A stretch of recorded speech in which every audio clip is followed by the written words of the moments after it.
Hello everyone, I hope you all are doing well. आज हम आपके सामने एक बहुत ही अच्छी हार्ट टचिंग इमोशनल स्टोरी लेकर आए हैं। गरीब भिखारियों को दान तो हम सब ने दिया है।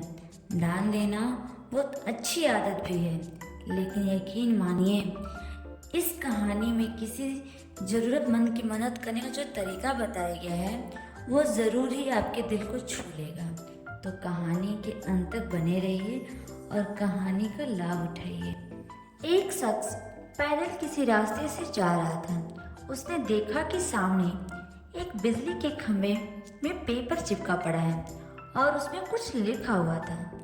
उसमें लिखा था कि कल इस रास्ते से गुजरते वक्त मेरे 50 रुपये कहीं गिर गए। मुझे ठीक से दिखाई नहीं देता है। कृपया इस रास्ते पर कहीं भी किसी को भी मेरे 50 रुपये मिले तो इस पते पर पहुंचा दें। नीचे लिखे पते को पढ़कर उस शख्स का मन वहां जाने का करने लगा। उस शख्स ने पते को याद किया और उसकी तरफ आंखें बढ़ने लगा।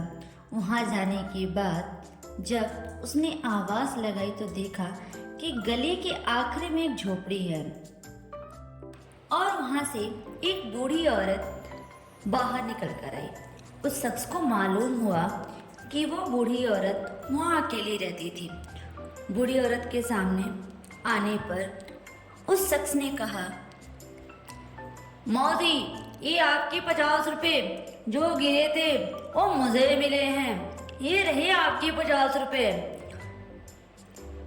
उस शख्स की बात सुनकर बूढ़ी औरत रोने लगी और कहा, बेटा, कल से अब तक करीब 20-25 लोगों ने मुझे 50 रुपये देकर जा चुके हैं।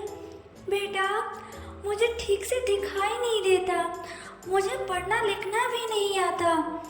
ना जाने किसने मेरी हालत देखकर मेरी मदद के लिए ऐसे किया है। उस शख्स के बहुत कहने पर उस बूढ़ी औरत ने उससे 50 रुपये तो ले लिए, लेकिन उस शख्स से विनती करते हुए कहा, बेटा, जाते वक्त वो संदेश जरूर फाड़ कर फेंक देना। ना जाने किसने मुझ पर तरस खाकर ऐसा किया है। उस शख्स ने सर हिलाते हुए बूढ़ी औरत की बात पर हाँ में भर ली। थोड़ी दूर जाने के बाद वो शख्स सोचने लगा कि आखिर मुझसे पहले आई उन 20-25 लोगों को भी तो उस बूढ़ी औरत ने वो संदेश फाड़ने को कहा होगा, लेकिन किसी ने उसे अब तक नहीं फाड़ा, तो मैं फिर कैसे फाड़ दूं?